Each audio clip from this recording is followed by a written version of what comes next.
नारी शक्ति वंदन अधिनियम को लेकर मुख्यमंत्री योगी आदित्यनाथ ने विपक्ष पर तीखा हमला बोला। भाजपा प्रदेश मुख्यालय में पत्रकार वार्ता के दौरान उन्होंने कहा कि INDI गठबंधन का आचरण द्रौपदी के चीरहरण जैसा रहा।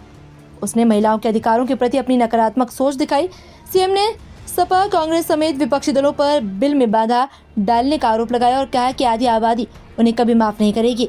उन्होंने विपक्ष से देश और महिलाओं से माफी मांगने की बात कही। इस मुद्दे पर भाजपा प्रदेश भर में जन जागरण अभियान चलाकर विपक्ष को जनता के बीच बेनकाब करने की तैयारी में है। उत्तर प्रदेश में पुराने बिजली मीटरों को स्मार्ट मीटर से बदलने की प्रक्रिया पर फिलहाल रोक लगा दी गई है। मुख्यमंत्री योगी आदित्यनाथ के निर्देश पर 4 सदस्यीय उच्च स्तरीय तकनीकी समिति गठित की गई है, जो स्मार्ट मीटरों की गुणवत्ता और कनेक्टिविटी की जांच करेगी। रिपोर्ट आने तक पुराने मीटर यथावत रहेंगे। हालांकि नए बिजली कनेक्शन केवल स्मार्ट मीटर के जरिए ही दिए जाएंगे।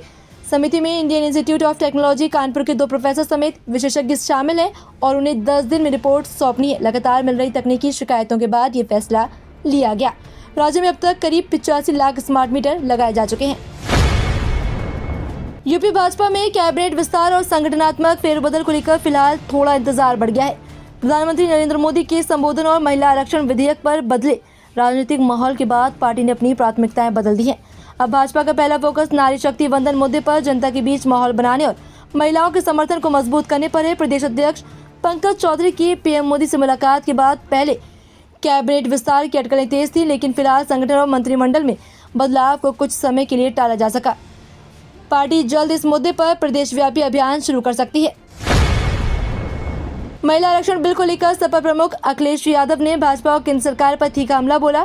प्रेस वार्ता में उन्होंने कहा कि लोकसभा में बिल का पास न होना भाजपा की गलत नीयत की हार और विपक्ष की एकजुटता की जीत है। अखिलेश ने आरोप लगाया कि सरकार की मंशा महिलाओं को सशक्त बनाने के बजाय राजनीतिक लाभ लेने की थी। उन्होंने बिल में परिसीमन से जुड़ी शर्तों पर भी सवाल उठाते हुए कहा कि इसके पीछे राजनीतिक गणित छिपा था। सपा प्रमुख ने इसे विपक्ष की बड़ी सफलता बताते हुए भाजपा से इस मुद्दे पर जवाब देने की मांग की। फतेहपुर में अखिलेश यादव को चाय पिलाने के बाद चर्चित हुई चाय दुकान एक बार फिर विवादों में है। खाद्य सुरक्षा विभाग ने मिलावट की आशंका में चाय पत्ती का नमूना लेकर जांच के लिए भेजा है।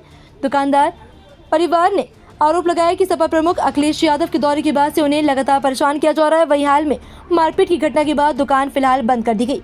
अधिकारियों का कहना है कि कार्रवाई IGRS शिकायत के आधार पर हुई। इस मामले में राजनीतिक रंग ले लिया है और अखिलेश यादव ने भी भाजपा सरकार पर निशाना साधते हुए इसे छोटे कारोबारियों को डराने की कोशिश बताया। प्रधानमंत्री नरेंद्र मोदी के 28-29 अप्रैल को वाराणसी दौरे को लेकर तैयारियां तेज हो गई हैं। बरेका मैदान में 28 अप्रैल को बड़ी जनसभा प्रस्तावित है, जहां PM कार्यकर्ता और संगठन पदाधिकारियों को मिशन 2027 को लेकर अहम राजनीतिक संदेश और रणनीतिक टिप्स दे सकते हैं। प्रशासन ने गर्मी को देखते हुए संपूर्णानंद और काशी विद्यापीठ मैदान को भी वैकल्पिक स्थल के रूप में रखा है। दौरे के दौरान PM 6000 करोड़ रुपए से अधिक की विकास परियोजना का लोकार्पण और शिलान्यास कर सकते हैं। सुरक्षा, ट्रैफिक और VVIP रूट की तैयारियां युद्ध स्तर पर चल रही हैं। मुख्यमंत्री योगी आदित्यनाथ ने भाजपा कार्यालय में प्रेस कॉन्फ्रेंस के दौरान कांग्रेस और सपा पर जोरदार हमला बोला और उन्हें महिला आरक्षण मुद्दे पर विपक्ष को घेरते हुए शाहबानो प्रकरण और स्टेट गेस्ट हाउस कांड की याद दिलाई। CM ने आरोप लगाया कि विपक्ष ने हमेशा महिलाओं के अधिकारों और सशक्तिकरण में बाधा डाली। उन्होंने कहा कि प्रधानमंत्री नरेंद्र मोदी के नेतृत्व में केंद्र और राज्य सरकार महिलाओं, गरीबों, किसानों और युवाओं के लिए लगातार काम कर रही है। योगी ने विपक्ष के रवैये को महिलाओं के सम्मान के खिलाफ बताते हुए आधी आबादी से माफी मांगने की बात कही। फतेहपुर के चाय विक्रेता आर्यन यादव का मामला अब सियासी मुद्दा बन गया। सपा प्रमुख अखिलेश यादव ने आर्यन के समर्थन में भावुक पोस्ट करते हुए मुख्यमंत्री योगी आदित्यनाथ से तुरंत कार्रवाई की मांग की। अखिलेश ने आरोप लगाया कि चाय पिलाने के बाद आर्यन को सरकारी छापों, धमकियों और मारपीट का सामना करना पड़ा, जिससे वे पलायन को मजबूर हो गया। उन्होंने कहा कि करोड़ों PDA समाज के लोग आर्यन के साथ खड़े हैं। वहीं CM से दोषी अधिकारियों और अराजक तत्वों पर सख्त कार्रवाई की अपील की गई। इस मामले ने यूपी की राजनीति में नया विवाद खड़ा कर दिया। उत्तर प्रदेश के परिषदीय विद्यालयों के शिक्षकों को इस बार गर्मी की छुट्टियों में तबादले की उम्मीद को झटका लग सकता है। मई के अंत में शुरू होने वाली जनगणना ड्यूटी के कारण तबादला प्रक्रिया फिलहाल ठंडी पड़ती दिख रही है। 22 मई से 20 जून तक घर घर प्रगणन कार्य में शिक्षकों की ड्यूटी लगाए जाने की संभावना, जिससे विभाग के पास तबादलों के लिए बहुत कम समय बचेगा। शिक्षक संगठनों का कहना है कि यदि जनगणना की तारीख नहीं बढ़ी तो जून में सीमित समय में प्रक्रिया हो सकती है, लेकिन इसकी संभावना कम है। फिलहाल विभागीय अधिकारियों ने भी ये माना कि जनगणना के चलते तबादला प्रक्रिया में देरी हो सकती है। उत्तर प्रदेश का सबसे लंबा गंगा एक्सप्रेसवे अब जनता को बड़ी सौगात देने जा रहा है। 36,000 करोड़ रुपए की लागत से तैयार 594 किलोमीटर लंबा यह एक्सप्रेस मेरठ के प्रयागराज की दूरी महज 6 घंटे में पूरा कराएगा।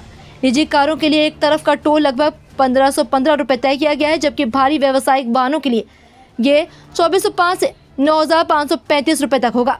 29 अप्रैल को प्रधानमंत्री नरेंद्र मोदी हरदोई में इसका लोकार्पण करेंगे। ये एक्सप्रेसवे 12 जिलों को जोड़ते हुए व्यापार, पर्यटन और किसानों और रोजगार के लिए बड़ा वरदान साबित होगा।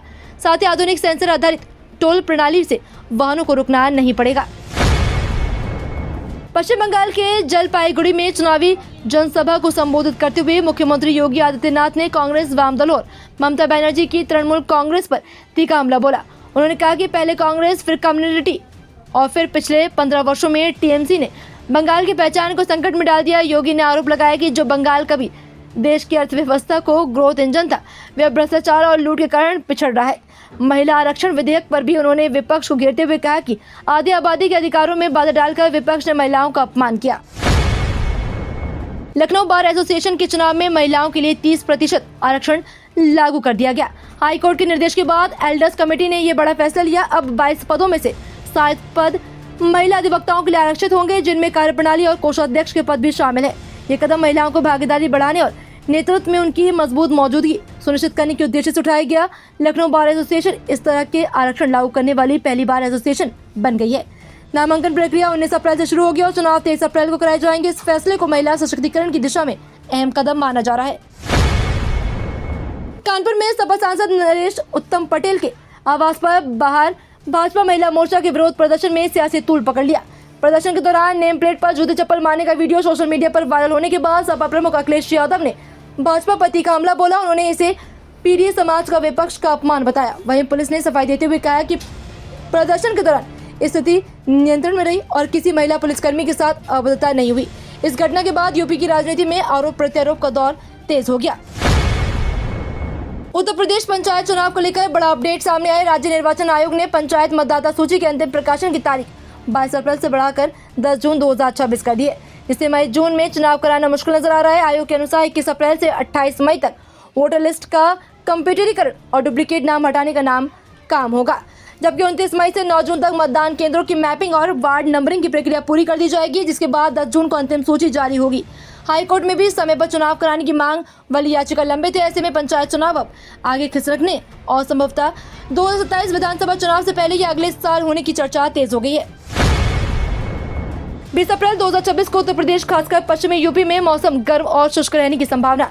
मेरठ, गाजियाबाद, नोएडा, मुजफ्फरनगर और सहारनपुर में दिन का तापमान 40 से 42 डिग्री सेल्सियस के बीच रह सकता है, जबकि रात में पारा 26 से 28 डिग्री तक रहने का अनुमान। तेज धूप और गर्म हवाओं के कारण दोपहर के समय लू जैसे हालात बन सकते हैं। मौसम विभाग के अनुसार पश्चिमी यूपी के शहरों में बारिश की संभावना फिलहाल कम है और आसमान साफ रहेगा। लोगों को दोपहर 12 बजे से 4 बजे तक घर के बाहर से निकलने में सावधानी बरतनी पड़ेगी। गर्मी का असर सबसे ज्यादा मेरठ, गाजियाबाद और सहारनपुर मंडल में देखने को मिलेगा। तो ये थी आज की 15 फटाफट खबरें। अगर आपको वीडियो पसंद आया तो वीडियो को लाइक, शेयर व कमेंट जरूर करें। धन्यवाद।